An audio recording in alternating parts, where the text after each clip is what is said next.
Hey yo Tsamagon, seperti biasa bagaimana kabar kalian di minggu ini? Semoga semuanya baik-baik saja ya. Kali ini kita akan bahas terkait dengan lanjutan dari manga Kagurabachi yang ada pada chapter 80. Namun sebelumnya, jika kalian masih terlewatkan dengan chapter sebelumnya, Tsamagon sudah rangkum alur cerita manga Kagurabachi dari chapter pertama sampai dengan chapter 78. Jadi kalian bisa menikmati dan juga menontonnya. Kali ini kita akan bahas chapter terbarunya di mana kita sedikit cerita pada chapter lalu yang memperlihatkan anggota dari Hisaku yang berkekuatan akar pohon sudah mulai menghancurkan area atas dari markas Kamunabi ini. 7 orang pun sudah masuk ke dalam markas untuk mencari keberadaan dari pedang sihir di tempat tersebut. Nah, namun tujuan dari mereka semua sekarang dihalangi oleh salah satu anggota dari Kamunabi. Dia adalah Azami yang sekarang berhadapan dengan salah satu anggota elit dari kelompok Hisaku dengan baju zirah yang dia miliki.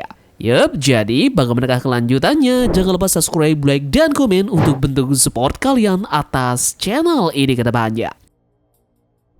Kagurabachi chapter 80 mendapatkan judul Ruang Tersembunyi. Chapter ini dimulai dengan memperlihatkan markas besar dari Kamunabi yang berada di lantai 2. Di sini kita bisa melihat Hakuri bersama dengan Kudo berada di sebuah perpustakaan. Tempat ini adalah di mana merupakan sumber informasi terkait dengan apapun yang ada tentang sihir. Jadi semua buku yang ada di sana mempunyai informasi tentang sihir. Jadi hal-hal yang dimuat di dalam buku tersebut adalah pengetahuan dan keterampilan resmi dalam sihir dikemas semua di dalam buku-buku ini. Kubo kemudian menanyakan kepada Hakuri apakah keluarga Sasanami juga mempunyai perpustakaan yang seperti ini. Hakuri menerangkan bahwa mereka memilikinya namun tidak sebesar yang dimiliki oleh Kamunabi. Kudo kemudian bilang belajar adalah syarat untuk bisa berguna di Kamunabi dan bahkan Mesumi adalah orang yang mengambil jalur ini di mana dia mempelajari semua buku sihir yang ada di sini dan juga menerapkannya. Jadi jika Hakuri ini ingin seperti itu, maka Hakuri ini akan setara dengan mereka semua di Kamunabi. Kemudian mereka berdua pun mendengar suara pukulan dan juga getaran di tempat tersebut. Mereka sendiri pun berasumsi bahwa mungkin saja itu adalah suara pukulan dari Azami yang sedang berkelahi dengan penyusup. Kudo kemudian menerangkan bahwa tidak usah khawatir akan hal tersebut karena markas Kamunabi ini mempunyai sebuah penghalang. Kita kemudian melihat di sini penghalang yang dikatakan oleh Kudo. Ada 7 orang yang selevel dengan mereka saat ini, di mana ada 1 orang yang selalu berada di tengah berputar di antara mereka, dan mereka pun menopang penghalang dan juga memperkuatnya. Bahkan jika seseorang berencana untuk menembusnya, penghalang itu tak hanya sangat kokoh dan pemulihannya tak pernah berhenti. Jadi akan sangat mustahil untuk menembusnya. Kudo kemudian kembali menjelaskan, bisa saja hal akan buruk terjadi di mana mungkin pria tua kecil yang pernah aku ditemui ikut bergabung berkelahi dengan Azami. Disebutkan juga bahwa Azami memang berada di level yang lebih tinggi dari para petinggi Kamunabi. Namun, para petinggi ini tetap adalah orang-orang yang kuat yang masih berada di dekatnya. Jadi meskipun begitu, para petinggi ini pun semuanya sudah tua dan orang-orang yang masih muda memiliki pasukan elit tepat di bawah mereka saat ini dan mereka lah satu-satunya yang bisa mereka andalkan, yakni salah satunya adalah Azami. Kudo bilang bahwa kebanyakan dari para petarung memang ada dalam fasilitas ini. Dan selain itu, Kamunabi ini juga memiliki 300 anggota tempur yang semuanya telah menyelesaikan kurikulum pelatihan dasar mereka dan pada dasarnya semua orang bertarung menggunakan katana. Kurikulum sendiri adalah pelatihan dalam seni bela diri yang menggunakan energi roh serta sihir dasar dan mereka memiliki sepertiga dari perpustakaan itu di kepala mereka. Nah, jadi dengan kata lain ya, ini adalah organisasi yang sangat besar dan dikelilingi oleh penghalang yang tidak dapat ditembus dan tidak ada pertahanan yang lebih kuat dari ini.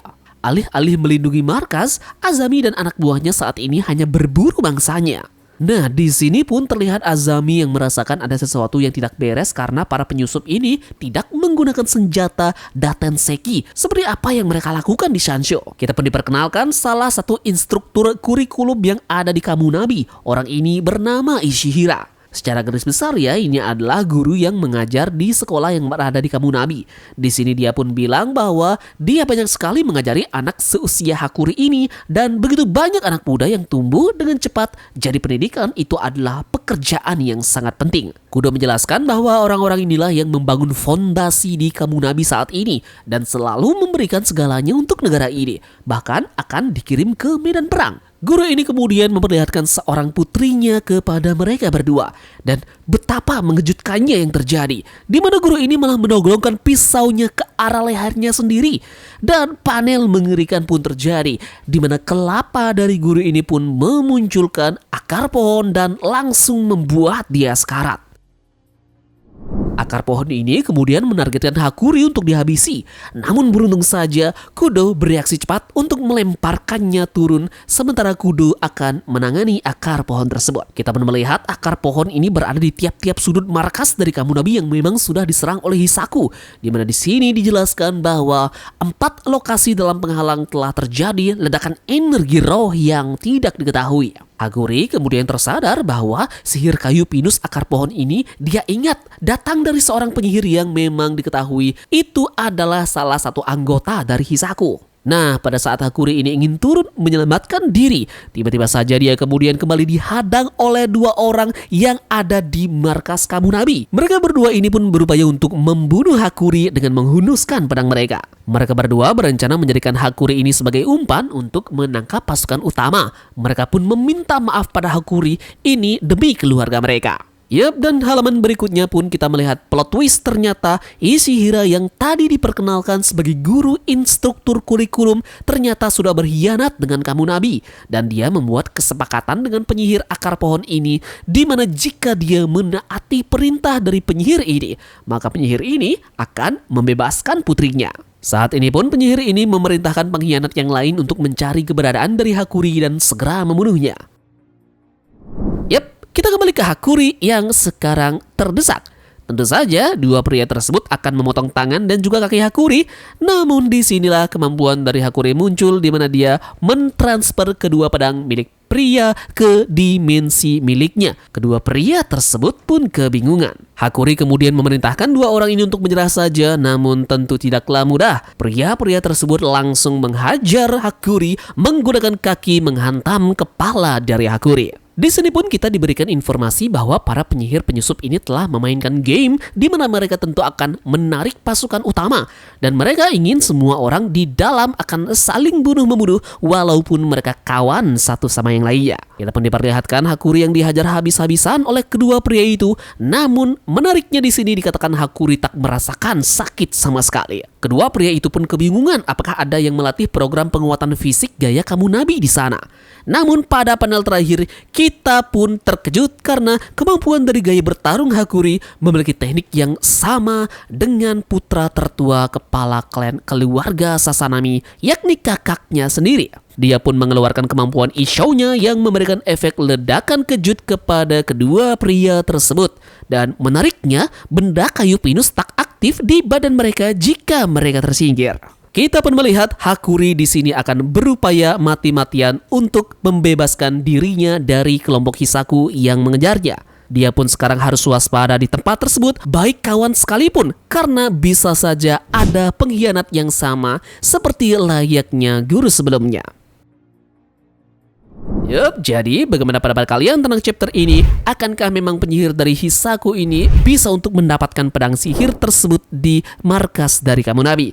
Lalu kita juga belum mendapatkan kabar terbaru ya dari Azami yang melawan anggota elit dari Hisaku ini.